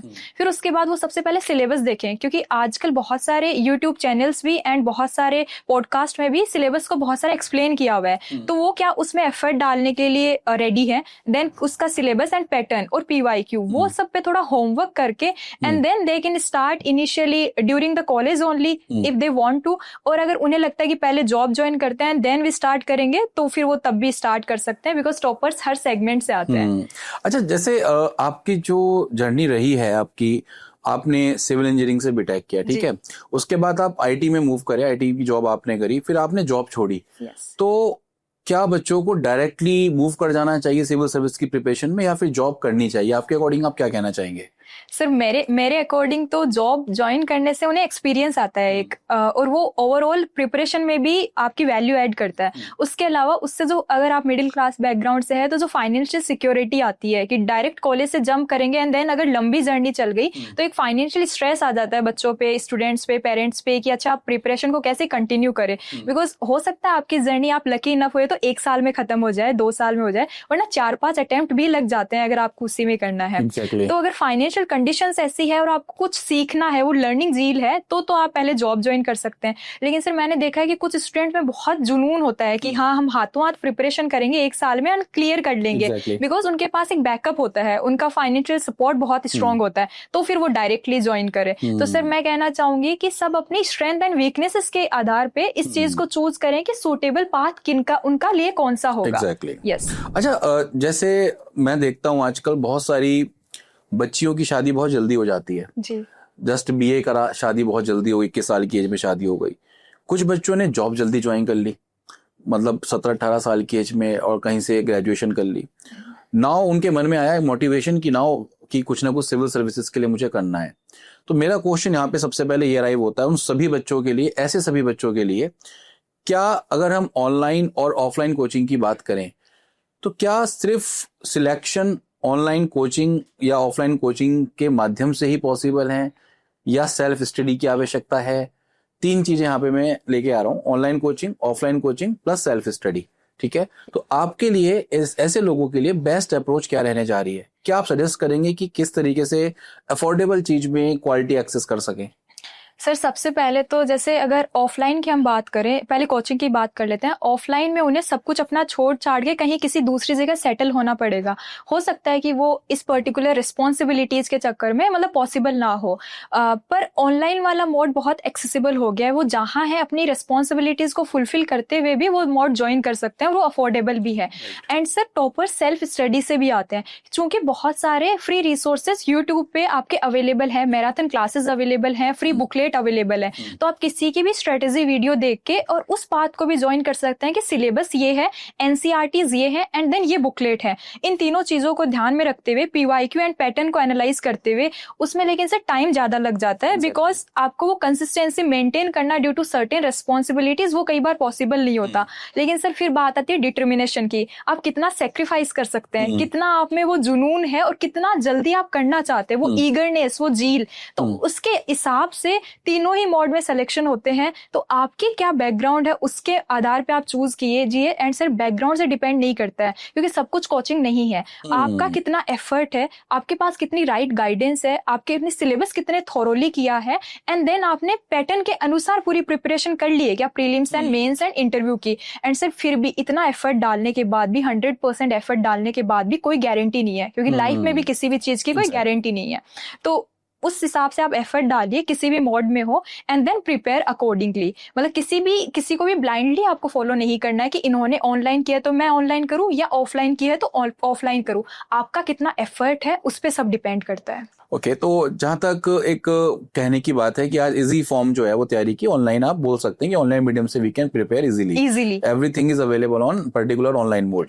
सो लेट्स सपोज कोई एक बच्चा है, वो अपनी तैयारी स्टार्ट करना चाहता है, ठीक है, वो यूपीएससी का उसने सोच लिया, कुछ भी उसका वाय हो सकता है, ठीक है, अब उसने सोच लिया, स्टार्ट कहाँ से करे? सर सबसे पहले तो जैसे मैंने बताया, अपना होमवर्क करे, यूपीएससी का सिलेबस देखे, और उसको ऐसे नहीं कि एक दिन में देखे, बिकॉज जब सबसे पहली बार अपन यूपीएससी का सिलेबस देखने जाते हैं तो वो समझ में नहीं आता है। तो उसको थोरोली कि अच्छा प्रीलिम्स का सिलेबस बहुत डिफाइंड नहीं है, लेकिन मेंस का सिलेबस बहुत पॉइंट वाइज दिया हुआ है, टॉपिक वाइज दिया हुआ है। तो सबसे पहले उससे स्टार्ट करे कि अच्छा कौन कौन से सब्जेक्ट है। फिर उसके बाद पेपर का पैटर्न देखे कि अच्छा प्रीलिम्स में 2 पेपर होते हैं, मेंस में ऐसे 9 पेपर होते हैं, और फिर इंटरव्यू आपका आता है, तो उनका कितना कितना वेटेज है। उसके कुछ एनालिसिस खुद से ना समझ पाए तो गूगल कर ले, या फिर यूट्यूब पे एक वीडियो डाल ले, कीवर्ड विद यूपीएससी सिलेबस, तो सब कुछ मिल जाएगा। मैंने भी फ्री अवेलेबल करवाई है बच्चों को, पूरा सिलेबस इन डेप्थ पढ़ाया, फ्री ऑफ कॉस्ट अवेलेबल है, कैसे करना है उसको। हर इंस्टीट्यूट है ना इस डायरेक्शन में अच्छा काम कर रहा है। यस, तो फिर आप उससे देखिए, एंड देन फिर आप एनसीईआरटी, क्योंकि वो आपका बेस बनाती है, तो 6th to 12th लोग कहते हैं, लेकिन अगर सपोज आपका बेस स्ट्रॉन्ग है, आपको पहले से ज्योग्राफी, हिस्ट्री और पॉलिटी समझ में आती है, तो आप 9th, 10th, 11th, 12th की भी कर सकते हैं, और वो भी उन सब्जेक्ट की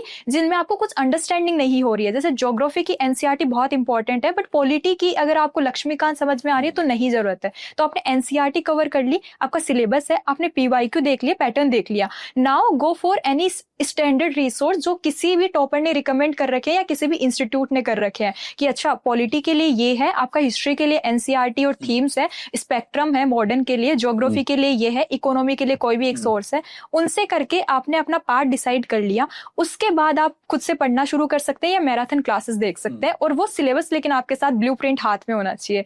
और उसके बाद हर दिन जैसे ही आप एफर्ट डालेंगे तब क्लैरिटी आएगी। ये सरफेशियल लेवल पे बताने पे वो क्लैरिटी नहीं आती है। जब आप 8-10 घंटे रेगुलरली देंगे तो हर दिन आपका थोड़ा थोड़ा चेंज होगा कि अच्छा पॉलिटी में ये टॉपिक लक्ष्मीकांत में नहीं है, तो मैं इसको कहां से पढ़ सकता हूँ। आपका बेस रिसोर्स हमेशा सेम रहना चाहिए, जिस चीज को आपने चूज कर लिया है। रिसोर्स चेंज नहीं करना है, बट उसमें वैल्यू एड हमेशा करते रहना है, क्योंकि एक कोई भी डिफाइंड सोर्स यूपीएससी के लिए है नहीं कि इसमें से पूरा 100% आ जाएगा। वो एफर्ट का एक्यूमुलेशन है, उसका रिवॉर्ड है। तो उसके बाद आप अपना मतलब धीरे धीरे हर दिन, जैसे नहीं 1 साल पहले तैयारी शुरू करेंगे, ऑप्शनल भी चूज करेंगे, फिर 8 से 10 घंटे रेगुलरली देंगे तो फिर हो जाएगा सर। जैसे हम बात करें कोचिंग की, बात मैं करता हूँ, ठीक है, we are also a coaching. Yes, और दुनिया की कोचिंग्स हैं, मैं सबकी बात कर रहा हूँ।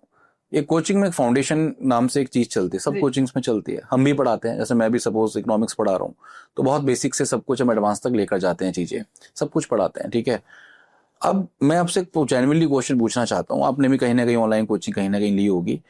कोचिंग का एक्चुअल में टीचर्स का जो कॉन्ट्रीब्यूशन है, या जो फाउंडेशंस में जो चीज चल रही है, कितना आप योगदान समझते हैं कि एक्चुअल कॉन्ट्रीब्यूशन इतना है एग्जैक्टली? कोचिंग कितना आपको रिजल्ट दिलवा सकती है, और आपके खुद के एफर्ट्स कितने हैं जो आपको रिजल्ट दिलवा सकते हैं? और आप इसका जीता जागता उदाहरण है, आपने कोचिंग भी करी, फाउंडेशंस भी पढ़े कहीं से, और आपने अपने एफर्ट्स कितने लगाए? मुझे ईमानदारी से इस क्वेश्चन का आंसर चाहिए आपसे।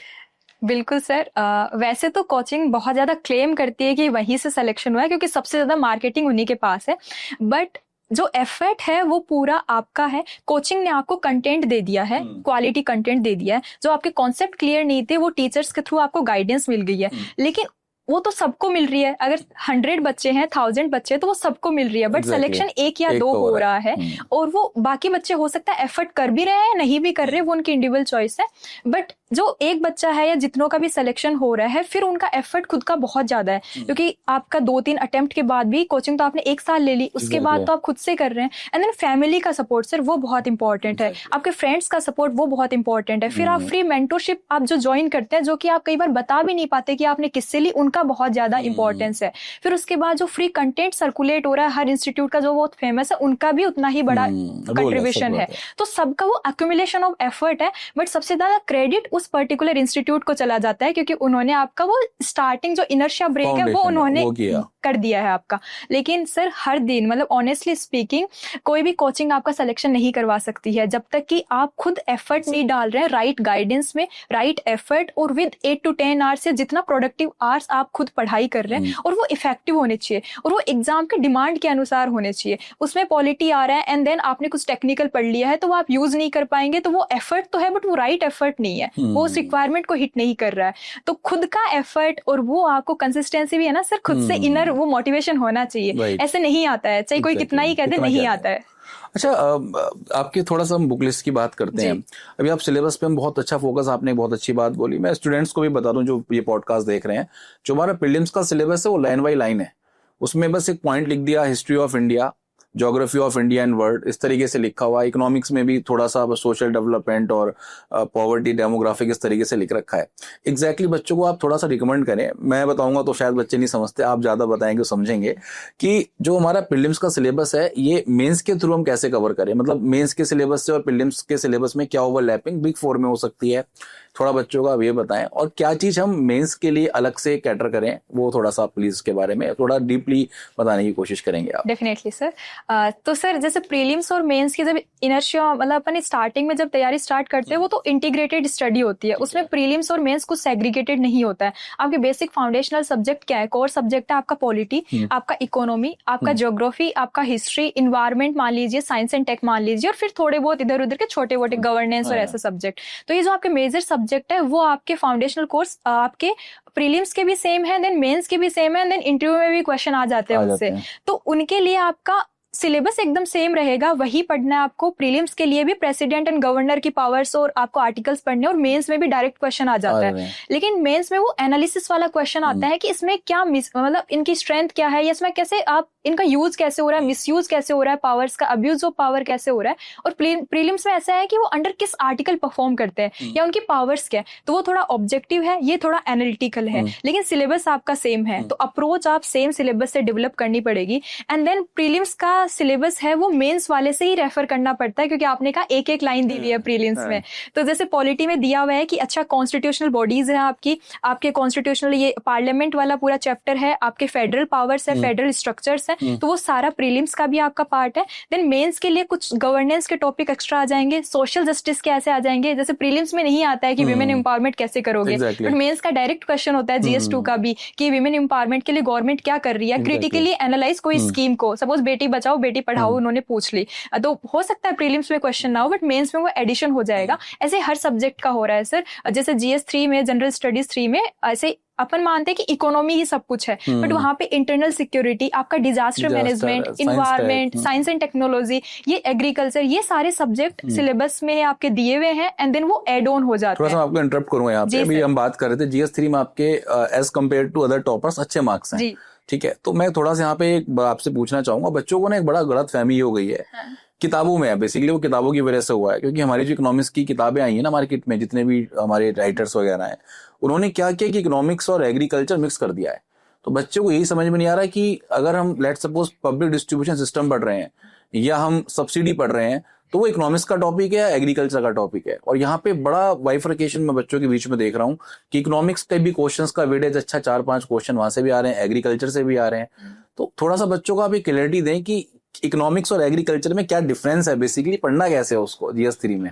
यस, सो सर GS3 का ऐसे लाइन से सिलेबस दिया हुआ है। तो फर्स्ट जैसे इंडियन इकोनॉमी है, आपका बजट वाला सिस्टम है, ये वाला आपका हम मानते हैं कि इंडियन इकोनॉमी का पार्ट है। देन आपका पब्लिक डिस्ट्रीब्यूशन सिस्टम, आपका सब्सिडी MSP वाला जिसे कहते हैं वो वाला पार्ट, देन लैंड रिफॉर्म्स वाला पार्ट, देन आपका टेक्नोलॉजीज का यूजेस बहुत सारे उसमें, प्लस ये फूड डिस्ट्रीब्यूशन सिस्टम जो तो उसी में आ गया, और प्लस ये अपना जो न्यू सनराइजिंग सेक्टर है अपना, ये फूड प्रोसेसिंग इंडस्ट्रीज, ये बड़ा टॉपिक है। इसकी अपस्ट्रीम एंड इसकी डाउनस्ट्रीम वाली कैसे लिंकेज है, वो वाला चीज है। तो ये जो नीचे वाला पोर्शन है इसे हम एग्रीकल्चर में मानते हैं, और इसमें से डायरेक्ट ये themes as it is repeat होती है। तो इसका बहुत अगर आप शॉर्ट राइटअप कर लेंगे, सपोज की कोई बुक आ रही है उसको आप छोड़िए, उसको पढ़ के देन आप 4-5 पन्नों के अपने नोट्स बना लेंगे, और उससे आपके 2 क्वेश्चन आ जाएंगे, और उसमें वो उतना ही आपको लिख के आना है। तो और इतना आपने एफर्ट डाला और कितना मिनिमाइज कर लिया। तो GS3 का सर यही फॉर्मूला है कि इंडियन इकोनॉमी के जो टॉपिक्स है उनके 4-5 पन्नों के आप नोट्स बनाइए, स्टैंडर्ड रिसोर्सेस आपके रहेंगे वो थोड़ी बड़ी बुकलेट रहेगी,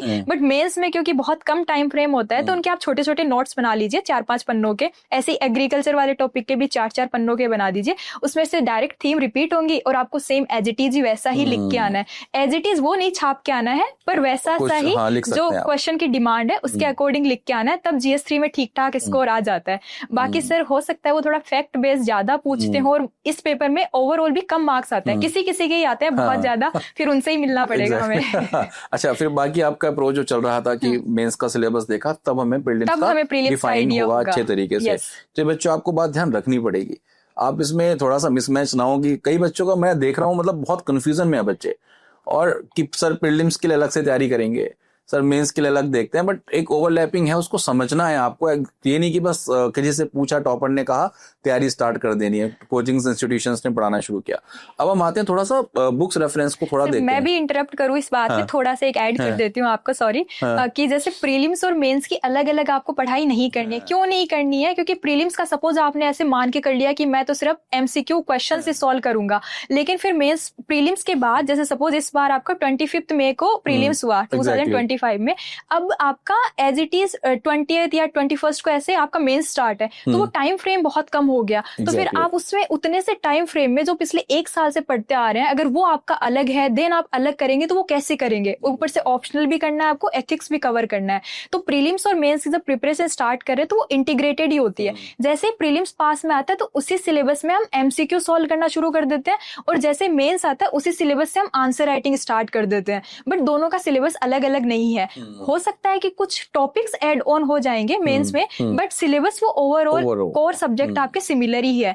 तो ये कंफ्यूजन रखना ही नहीं है किसी को। और वैसे एक एडवाइस ये भी है कि आप खुद से एफर्ट डालेंगे ना, जितना समझने में दिन रात उससे जूझेंगे, हार्डवर्क करेंगे, तब आपको वो क्लैरिटी आएगी। मैं आज बोल रही हूँ, हो सकता है 90% बातें ना समझ में आए, लेकिन अगर आप खुद सामने से लेके बैठेंगे तो फिर वो बातें सेंस बनाएंगी, क्योंकि हर बात आप एक कॉन्टेक्स्ट स्पेसिफिक कहते हैं। इसके लिए फिर आई थिंक स्टूडेंट्स को सबसे पहले जब एक इस रेंज में आ रहा है तो PYQs और सिलेबस से जूझना पड़ेगा। बिल्कुल, उसको देखे PYQs कैसे आते हैं, प्रीलिम्स के क्वेश्चंस क्या हैं। आई थिंक तैयारी तो सब लोग स्टार्ट कर ही दे रहे हैं, कोई बात नहीं है एकदम से स्टार्ट कोचिंग चलेगा, बट एग्जैक्टली PYQs और सिलेबस को हमें फोकस बहुत ज्यादा करना है। आई थिंक मैं समझता हूँ कि जब आप तैयारी स्टार्ट कर रहे हैं तो 15-20 दिन सबसे पहले इस पे दें करना है क्या है, कैसे करना है, कैसे आपको टॉपिक्स गेन करने हैं। चलिए तो फिर थोड़ा सा हम आपके एक स्ट्रेटेजिकल चीजें पूछते हैं आपसे कि आपके जो बुक लिस्ट रही वो बहुत बच्चे जानना चाहते हैं आजकल टॉपर्स की, और आप खासकर क्या रही हैं। तो सबसे पहले हम बात करते हैं GS पेपर 1 की बात करता हूं मैं।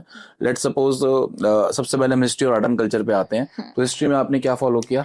सर हिस्ट्री में मैंने सबसे पहले तो थीम्स वाली NCERT वो पढ़ी थी, एंड देन एक तमिलनाडु की ओल्ड NCERT आती है वो मैंने पढ़ी थी आर्ट एंड कल्चर के लिए। लोग एक पर्टिकुलर बुकलेट को भी रेफर करते हैं, बट वो बहुत मोटी बुकलेट थी और मुझे इतना रिवॉर्ड वाला नहीं लगा, तो मैंने छोटी बुकलेट को रेफर किया आर्ट एंड कल्चर के लिए। एंड देन फिर वो जो NCERT आपकी ओल्ड वाली है उसकी एज इट इज, जो कि जहां से मैंने फाउंडेशन लिया था उन्होंने बुकलेट प्रोवाइड कर दी थी। वो कंटेंट सबका एक जैसा ही होता है, क्योंकि आप नहीं बदल सकते कि मौर्यन एम्पायर में और क्या हुआ था। वो कोई भी इंस्टीट्यूट दे वो सेम रहता है, वो NCERT में जो है वही बेस है। तो जो भी आपका स्टैंडर्ड सोर्स है वो मेरा उसका था हिस्ट्री का, एंशिएंट का आपका NCERT, एंड देन वो NCERT जैसी बुकलेट लेकिन कंटेंट वो था। देन आर्ट एंड कल्चर का वो तमिलनाडु वाली NCERT।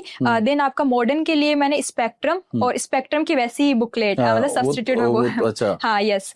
एंड देन आपका ये वर्ल्ड हिस्ट्री का एक छोटा सा राइटअप आता है, किसी भी इंस्टीट्यूट का आप ले सकते हैं, क्योंकि उसका बहुत कम वेटेज है, एक क्वेश्चन आता है तो उसपे लोग एफर्ट डालते भी नहीं है, बट मैंने इंटरेस्ट के हिसाब से पढ़ लिया था। एंड देन पोस्ट इंडिपेंडेंस का भी आपका पॉलिसी वाला पार्ट आपका इंटरनेशनल रिलेशन में कवर हो जाता है। पोस्ट इंडिपेंडेंस कंसोलिडेशन, तो आई थिंक वो आपका आप लक्ष्मीकांत से भी शायद कवर उसमें भी है काफी, बिल्कुल उसमें भी है, में भी है काफी, उसमें भी है, तो कहीं से भी कर लीजिए, उतना बड़ा नहीं है उससे ज्यादा कुछ। और if you talk about society, तो उसके लिए इंडियन सोसाइटी के लिए सर उसकी कोई बुकलेट नहीं है, उसका आप किसी भी इंस्टीट्यूट का एक राइटअप, किसी भी बड़े जिसपे आपको ट्रस्ट है, जिसका आपने आप कंटेंट फॉलो कंपाइलेशन किसी की भी कंपाइलेशन ले सकते हैं। एंड देन फिर उसका sir topic wise short notes आपको बनाना पड़ेगा, उससे बनाइए, क्योंकि आपके जो 10-15 पन्ने होंगे वो रिवाइज करना आसान होगा। जैसे सपोज डायरेक्ट वहां पे क्वेश्चन है कम्युनलिज्म, सेक्युलरिज्म, तो उनपे आपका एक पेज का नोट्स होगा, तो एज इट इज आप वो क्वेश्चन टैकल कर पाएंगे। तो जो भी आपका कंपाइलेशन है वहां से आप 10-15 पन्नों के शॉर्ट नोट्स बनाइए, तो वो आपका सोसाइटी हो जाएगा। और ज्योग्राफी के लिए सर 11th-12th की दोनों वो जो स्टैंडर्ड आपकी physical geography, then human and Indian geography, human and economic, वो तीनों जो एनसीईआरटी है वो मैंने थोरोली पढ़ी थी, और उसमें से सर डायरेक्टली क्वेश्चन आते हैं, बी इट प्रीलिम्स और बी इट मेंस, डायरेक्टली अगर किसी की कोई बुकलेट भी है तो वो भी एज इट इज वही कंटेंट है, तो डायरेक्ट वो भी रेफर कर सकते हैं, या एज इट इज कोई भी उसका सिमिलर कंटेंट, बेसिकली आपका सिलेबस कंप्लीट होना चाहिए किसी भी एस्पिरेंट से टॉपिक की। बहुत इंपॉर्टेंट बात बोली है इन्होंने, और इसको थोड़ा सा पीछे दोबारा रिमाइंड करके देखें एक बार, क्या बोला इन्होंने बोला 11th और 12th के एनसीईआरटी से डायरेक्ट क्वेश्चंस आपके ज्योग्राफी में पेपर में आपको एज इट इज देखने को मिलेंगे। Then what is the use of Majid Hussain book and GC Leong book, क्या कहेंगे फिर? सर मैंने एक्चुअली में रेफर नहीं किया है, तो मैं कमेंट नहीं कर सकती इस पे कि उनका कितना यूटिलाइजेशन है। हाँ, तो एनसीईआरटी मतलब is the key fact. NCERT is the key तो फैक्टर। साथियों, सबसे पहले ना स्टैंडर्ड बुक जो आप मार्केट से लेके उठा के लेके आते हो ना, उससे सबसे बेस्ट ये है कि आप एनसीईआरटी को बहुत अच्छे तरीके से स्ट्रांगली आप उसको पढ़ने की कोशिश करें। अच्छा, फिर हम आते हैं GS2 पे। Yes. तो I think polity and governance के लिए आप पहले पॉलिटी पे आते हैं, ठीक है। कॉन्स्टिट्यूशन पॉलिटी वाला पार्ट, उसके लिए क्या सजेस्ट करेंगे आप? सर पॉलिटी के लिए लोग लक्ष्मीकांत रेफर करते हैं, लेकिन अब मैं फिर से कह दूं कि जो भी मैं स्टैंडर्ड सोर्स बनाती हूँ इसकी एज इट इज आपको बुकलेट मिल जाती है, तो मैंने वो ले ली। अच्छा, तो लक्ष्मीकांत इज और गवर्नेंस की अगर हम बात करते सर हैं गवर्नेंस के लिए फिर से किसी कोचिंग का आप कंपाइलेशन ले सकते हैं जो कि फ्रीली अवेलेबल है। ऐसे नहीं है कि उसके लिए आपको कहीं पे जाके उसके पैसे देने हैं। हर इंस्टीट्यूट का हर बुकलेट जो कंपाइलेशन आता है, उनकी मैगजीन जो निकलती है वो फ्रीली अवेलेबल है, तो आप उनकी वेबसाइट पे जाके सीधा डाउनलोड तो कीजिए। गवर्नेंस के लिए आपका compilation, then we will move to social justice. Social justice के लिए भी सेम सर स्कीम है वो कंपाइलेशन। अच्छा, और इसके साथ साथ कुछ एडिशनल बच्चे क्या करें, पीवाईक्यूज देख लें, एक तो पीवाईक्यूज देख लें, एंड देन करंट अफेयर्स से वैल्यू ऐड कर ले। सपोज कोई स्कीम आपकी विमेन से रिलेटेड कोई डेटा आया, सपोज अभी है ना जेंडर गैप इंडेक्स आया है, तो उसका आप डेटा साइड में लिख लीजिए कि जब भी विमेन की कोई बात आएगी या सोसाइटी की कोई बात आएगी तो मैं ये डेटा लिखूंगा। उसमें विमेन की इकोनॉमिक एम्पावरमेंट की बात आएगी तो मैं लिखूंगा कि इंडिया का क्या पोजीशन है, पॉलिटिकल आएगा तो मैं लिखूंगी कि क्या है।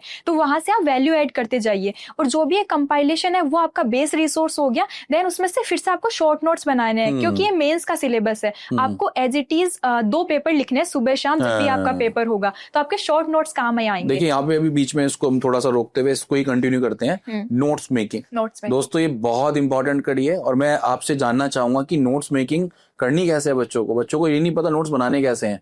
और लास्ट मोमेंट पे जब मेंस के एग्जाम्स होते हैं तब तो सबसे ज्यादा बच्चा पैनिक सिचुएशन में होता है। सही बोला आपने बिल्कुल, कि 2 पेपर होते हैं, फिर आपको रिवीजन भी सब कुछ करना है।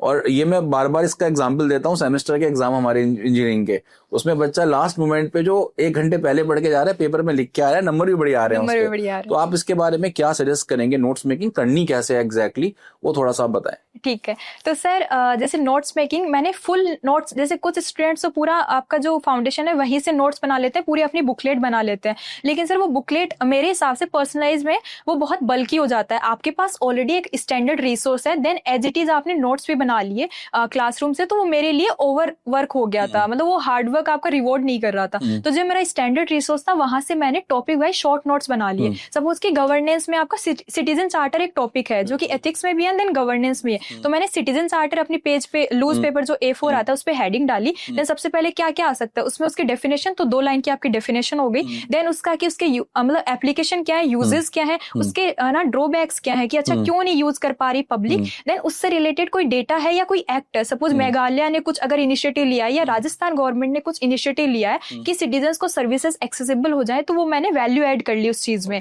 हाँ, एंड देन वे फॉरवर्ड कि इसको कैसे, सपोज कि आपका कोई एक्ट नहीं है इसको बैक करने के लिए, तो हाँ पार्लियामेंट इसमें एक्ट बना सकती है, ये इसका वे फॉरवर्ड हो गया। तो ये मेरा आधा पेज का उस टॉपिक पे शॉर्ट नोट्स हो गया। वो मैंने पूरी लाइन नहीं लिखी है, बस कीवर्ड लिखे हैं, क्योंकि आप लाइन तो खुद भी लिख लेंगे और एज इट इज कोई 12th के एग्जाम तो है नहीं कि आप रट के जाएंगे एंड देन लिख लेंगे।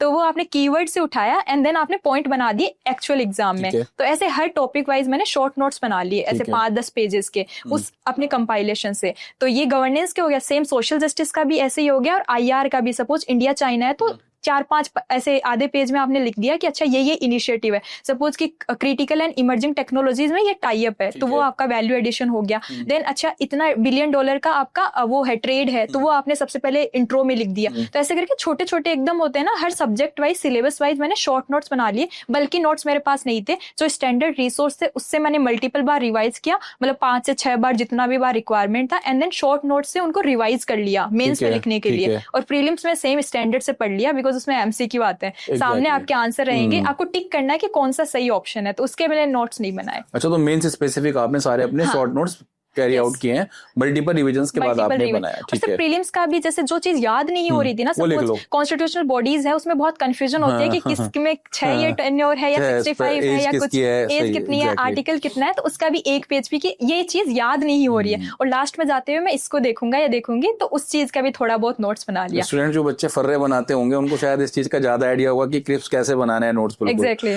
Okay, then we will move to GS3। Economics के लिए क्या बोलेंगे आप, क्या सजेस्ट करेंगे, बुक्स वगैरह कुछ? हाँ सर, पहले पिछले वाले में ऐड कर देते हैं कि मेंस स्पेसिफिक आपके नोट्स ज्यादा इंपॉर्टेंट है, क्योंकि आपका मेंस में सुबह शाम पेपर होते हैं और बैक टू बैक पेपर होते हैं। आज GS1 है, कल GS2 है, फिर अगले दिन आप आज GS1 है, देन शाम को GS2 है, देन अगले दिन नेक्स्ट डे आपका GS3 है, GS4 है, तो 2 दिन लगातार है। तो अगर आपके पास शॉर्ट नोट्स होंगे तो जो बीच में आपको शाम को आके थोड़ा बहुत आपको जो रिवाइज करना है उसमें आप उस चीज को कर पाएंगे और प्लस उसी के मल्टीपल रिवाइज कर पाएंगे, तो आप अच्छे से परफॉर्म भी कर पाएंगे। तो नोट्स मेकिंग का सर मेंस का ये हो गया, एंड देन प्रीलिम्स का आपके जो याद नहीं हो रहा वो चीज होगी, देन स्टैंडर्ड रिसोर्स हो गया आपका, वो आपका बेस मटेरियल हो गया। कुछ वैल्यू ऐड करनी है तो उसको वहीं पे कर लीजिए, पेपर में लिख लीजिए जो भी करंट अफेयर्स में है। तो ये ओवरऑल सिनेरियो हो गया। अच्छा, एक ह्यूमन टेंडेंसी में थोड़ी सी यहाँ पे इंटरप्ट करना चाहूंगा, क्या ये सभी के साथ होता है क्या कि लेट्स सपोज आप शॉर्ट नोट्स नहीं बना रहे हो, ठीक है, अब पेपर आपका नेक्स्ट डे है, क्या ऐसा होता है कि जो हमने पहले पढ़ा होता है वो पेपर के टाइम से अगर हमने मान लो शॉर्ट नोट्स नहीं है तो मैं उसको रिवीजन करने में बड़ा दिक्कत होती है? हो सकता है हम बहुत सारी चीजें छोड़ के चले जाएं, बहुत सारा सिलेबस के पॉइंट्स छोड़ के चले जाएं अगर if we don't have short notes. बिल्कुल सर, प्रेशर वाली सिचुएशन होती है पहली बात तो। प्रेशर में कई बार आपने ज्यादा ले लिया, जैसे कहते हैं ना स्ट्रेस ले लिया, तो वो कब आपका ओवर स्ट्रेस या बर्न कर देगा आपकी मेंटल कैपेसिटी को, यू नेवर नो। तो उस चक्कर में कुछ चीजें आप जो अच्छे से लिख सकते थे, चूंकि आपने वो कहीं पे लिख नहीं रखी है, कंपाइल नहीं कर रखी है, तो आप भूल जाएंगे, वो स्लिप हो जाएगी, आप वो out of sight out of mind हो जाएगा आपका। तो इसलिए वो क्विक रिविजन के लिए इंपॉर्टेंट है।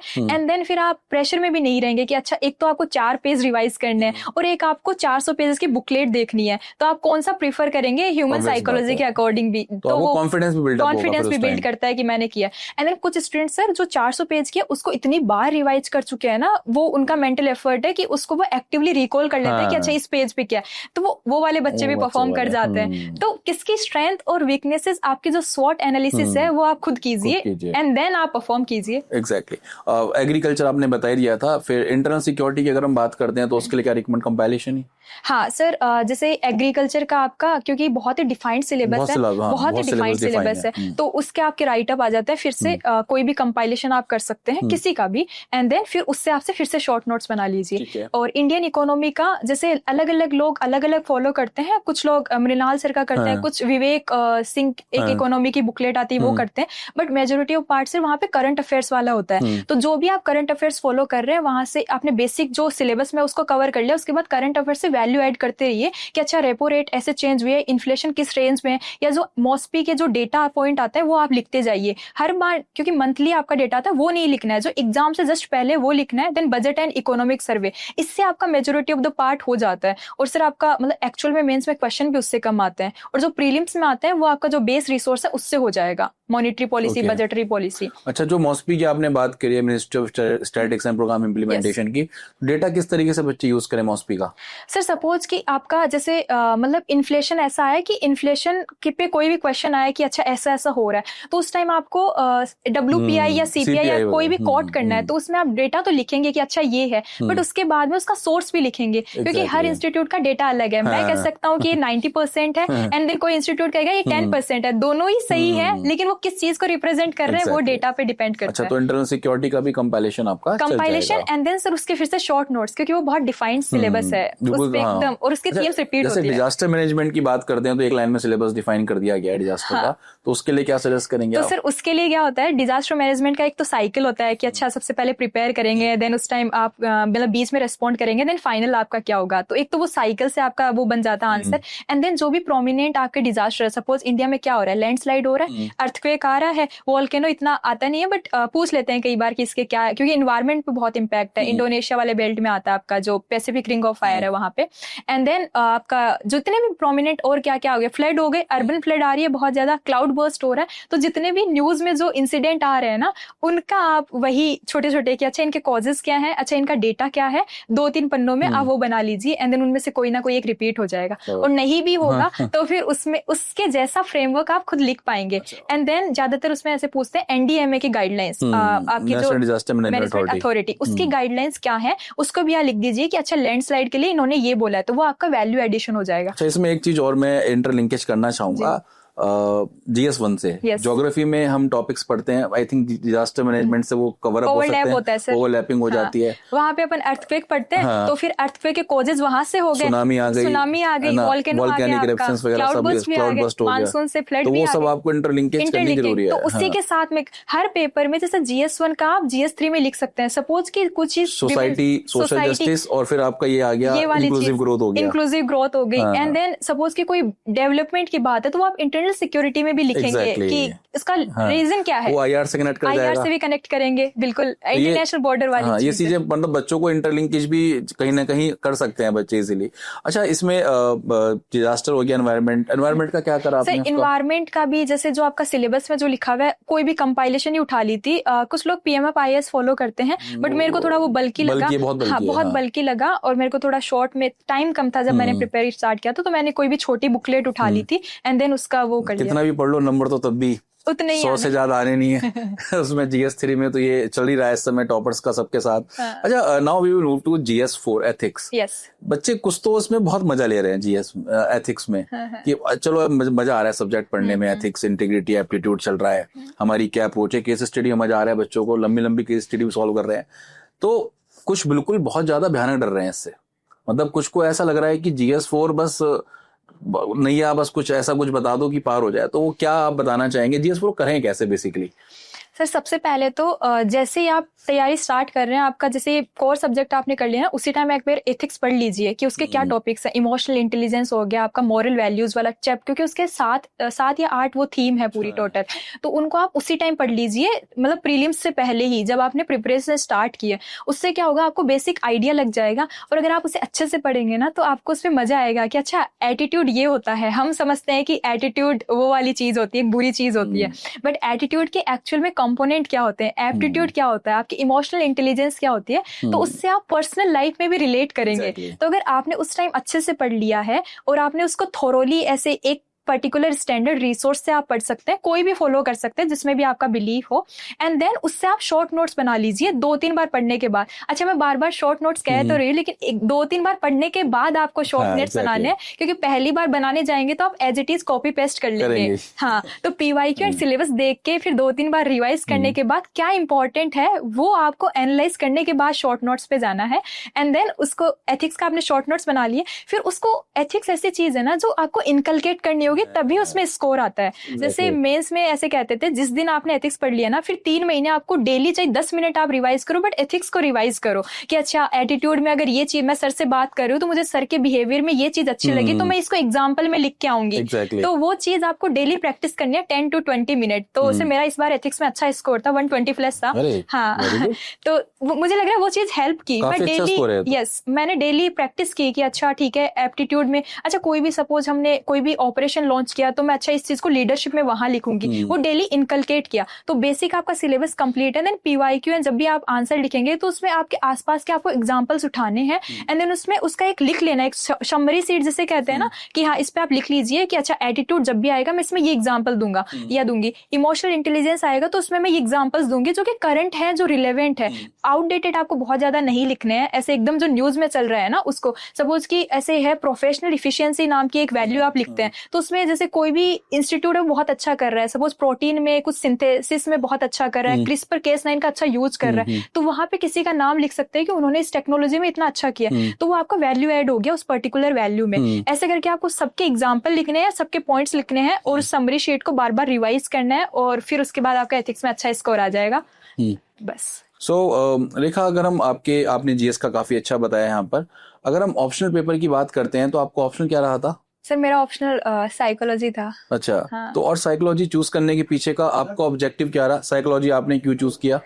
सर सबसे पहले जैसे ऑप्शनल चूज करने की बारी आती है तो मेरा टेक्निकल बैकग्राउंड था, वो मुझे ऑप्शनल नहीं चूज करना था, वो बहुत बल्कि था और मैं पढ़ नहीं पा रही थी।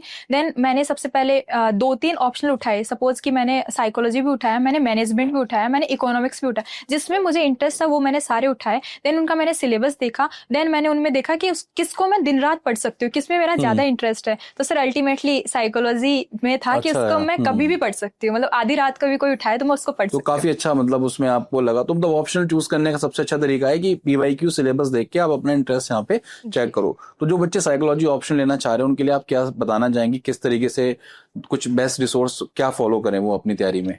सर सबसे पहले तो जैसे किसी भी सब्जेक्ट को आप चूज कर रहे हैं, अगर उनके भी NCERT अवेलेबल है, क्योंकि बहुत ही इजी टू अंडरस्टैंड है NCERTs, तो आप उनको पढ़िए। जैसे मैंने भी इसमें 11th-12th की NCERT साइकोलॉजी की थी, जो भी BA वाले स्टूडेंट जो पढ़ते थे, मैंने उनको पढ़ा, थोरोली पढ़ा, उनको 2-3 बार पढ़ा, तो मुझे बेसिक्स उसमें समझ में आ गया कि अच्छा इंटेलिजेंस में ये थ्योरीज है, एप्टीट्यूड में ये थ्योरीज है, लर्निंग में यही है, ये साइकोलॉजी का सिलेबस है जो मैं भी कॉट कर रही हूँ। तो फिर उसके बाद आपने जैसे ही वो बेसिक रिसोर्स पढ़ा, देन हर ऑप्शनल की आपको स्ट्रेटेजी वीडियो मिल जाएगी किसी भी टॉपर की। तो मैंने भी अपने साइकोलॉजी ऑप्शनल के जो 2021 के टॉपर थे उनकी बुक लिस्ट देखी कि अच्छा ये पेपर 1 के लिए ये बुक है एंड पेपर 2 के लिए ये बुक है। जैसे स्वेन वाली बुकलेट आती है पेपर 2 के लिए और आपकी बैरन वाली बुक आती है पेपर 1 के लिए, तो मैंने वो दोनों ऑर्डर कर ली एंड देन उनसे सिलेबस वाइज मैंने पढ़ना शुरू कर दिया। एंड सर वो मेरा बेस रिसोर्स हो गया, NCERT हो गई। एंड देन जब अब कोई टॉपिक नहीं समझ में आ रहा है तो मैंने उसको गूगल किया कि अच्छा इस टॉपिक पे क्या रिलेवेंट एग्जाम्पल्स होते हैं, क्या इसमें कोई इंडियन स्टडी है, क्या इसमें कोई वेस्टर्न स्टडी है, क्योंकि आपका पेपर 1 थोड़ा टेक्निकल होता है और पेपर 2 थोड़ा एप्लीकेशन वाला पार्ट होता है, मेरे में ऐसा था। तो उनके फिर सिलेबस वाइज फिर मैंने उसके भी सर बेस रिसोर्स के बाद PYQ देखने के बाद सिलेबस देखने के बाद मैंने उनके 2-3 बार रिवीजन के बाद शॉर्ट नोट्स बना लिए, फिर मेरा वो डिफाइंड हो गया एंड देन फिर आंसर राइटिंग। अच्छा, यहाँ पे सबसे पहले रेखा मैं थोड़ा सा आपका सर्विस एलोकेशन की बात करूंगा कि आपको क्या मिल रहा है बेसिकली अभी सर्विस एलोकेशन में, क्या चांसेस लग रहे हैं आपको? सर अभी जैसे जिस हिसाब का है तो IAS मिल जाएगा, IAS का आपको चांसेस लग रहा है। अच्छा, तो जैसे आपको अब IAS आप बन चुके हो बेसिकली, लेट सपोज कि IAS का एलोकेशन होता है, DOPT बताएगा तो भी IAS का हो गया सपोज, और लेट सपोज कि आपका जो घर का माहौल है पेरेंट्स का, कैसा फील हो रहा है फिलहाल अभी? अगर सिलेक्शन जो हुआ है उसका क्या इफेक्ट आपके पेरेंट्स पर आपको देखने को मिलता है? माँ बाप का सपना किस हद तक पूरा हुआ है? सर सबसे पहले तो ये करियर पाथ लेना ये मेरा खुद का डिसीजन था। उन्हें नहीं पता था कि मैं ये करियर पाथ चूज करूंगी, उन्होंने तो बस भरोसा दिखाया। मतलब मेरी फैमिली, मेरी मम्मी ने तो मेरा बहुत सपोर्ट किया और पापा ने फाइनेंशियली एंड मम्मी ने इमोशनली कि जो करो हम आपके साथ हैं। तो उनको जैसे ही मैंने कहा मेरे को ये पाथ चूज करना है, तो उन्हें इतना आइडिया नहीं था कि इससे क्या बनेंगे, तो मैं कह देती थी कि इससे कलेक्टर बन जाएंगे। फिर उसके बाद जैसे ही रिजल्ट पिछले साल, क्योंकि मैं इन्हें इंटरव्यू दिया था 2023 में, तो नहीं हुआ, तो उनको लगा कि ऐसे कि अच्छा मतलब अगली बार हो जाएगा। उनका यही था कि फिर से दे लो अगर आपको करना ही है तो। लेकिन जैसे इस बार रैंक आई तो उनको था कि एक्चुअली ये सब कल क्या बनोगे नहीं बनोगे ये नहीं, कि बेटी को जो चाहिए था वो करियर पाथ उनका सेट हो गया। इस बात का उन्हें बहुत ही सुकून था और खुशी थी। फिर उसके बाद जैसे ही लोगों ने बताया कि ये कितनी बड़ी चीज है, तब जाके उन्हें रियलाइज हुआ कि वास्तव में ये थोड़ी ठीक ठाक चीज है। बाकी तो उनका ऐसा था, मेरे लिए खुश थे कि जो ये करना चाहती थी इसको फाइनली ये मिल गया। क्योंकि सर माँ बाप को कुछ नहीं चाहिए, उनको बच्चों की खुशी और उनका करियर पाथ जो है वो ही चाहिए। एग्जैक्टली। सो आप लास्ट में हमारे जो एस्पिरेंट्स हैं उनके लिए कुछ ऐसे मोटिवेशनल वर्ड्स क्या बोलना चाहेंगी जिसको अपनी तैयारी में जरूर अपना के चलें? सर पहली बात तो मोटिवेशन, क्योंकि मैंने साइकोलॉजी पढ़ी है, तो मोटिवेशन है ना, आपका जो इंटरनल मोटिवेशन है वही काम कर पाता है। एक्सटर्नल तो आज है कल फेड हो जाएगा, आपका चला जाएगा। तो इंटरनल मोटिवेशन जो भी आपका कोज है, हो सकता है आपका फैमिली हो, आपका खुद का कोई ऐसा गोल हो, आपकी कोई इंस्पिरेशन हो, उसको आप उस वाई वाले पार्ट को हर दिन या जब भी, क्योंकि मैं जर्नलिंग भी करती थी हमेशा अपना राइट, हाँ जी, तो मैं लिख लेती थी उसको, तो वो आप लिख के रखिए और उसको पढ़िए भी। जैसे हर 2-3 दिन में कभी लो फील हो रहा है तो क्यों आपने स्टार्ट किया था उसको पढ़िए। किसी भी, ये सर किसी भी फील्ड में है, कॉम्पिटिटिव एग्जाम में नहीं, सपोज आपको बिजनेस करना है या आपको कोई अल्टरनेट करियर पाथ बनाना है, स्टडी करनी है, तो आपका आप क्यों करना चाहते हैं वो क्लियर होना चाहिए, उससे आप मोटिवेशन लीजिए। एंड देन आपको उससे करना क्या है, आप क्या अचीव करना चाहते हैं, क्योंकि क्लैरिटी आपको होता है ना, मीनिंग लाइफ में तभी ढूंढ पाएंगे जब आपको क्लैरिटी होगी कि आप क्या करना चाहते हैं। उसको भी लिखिए, उन दोनों से अपना मोटिवेशन लीजिए। फालतू की हवाबाजी से अपना मोटिवेशन नहीं लीजिए कि हाँ ये है, मतलब रील्स देख रहे हैं या सोशल मीडिया पे ये आ रहा है, बिकॉज वो सब सर रियलिटी नहीं है, वो रियल ही है, रियल नहीं है। तो उससे आप अपना जो भी है, मैं तो कहूंगी सर, हार्डवर्क, कंसिस्टेंसी, आपका ग्रेटफुल रहने का जो नेचर और आपका जो सॉल्यूशन ओरिएंटेड जो माइंडसेट है ना, उसका कोई सब्स्टिट्यूट नहीं है।